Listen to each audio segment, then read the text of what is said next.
Did your Chevy Equinox lose Apple CarPlay functionality after a jump start? Let's get it back online.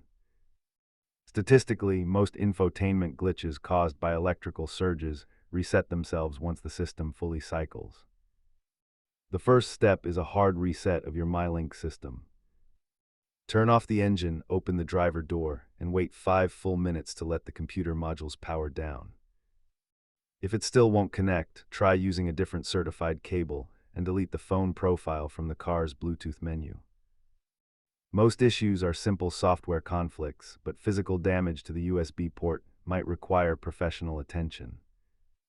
While cables and fuses are very cheap, replacing the HMI module is a significantly more expensive repair.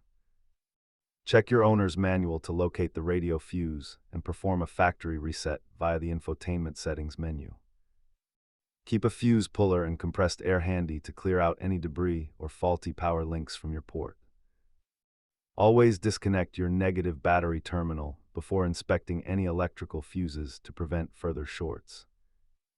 Remember that your phone communicates through the USB port directly to the HMI module, which is the brain of your display.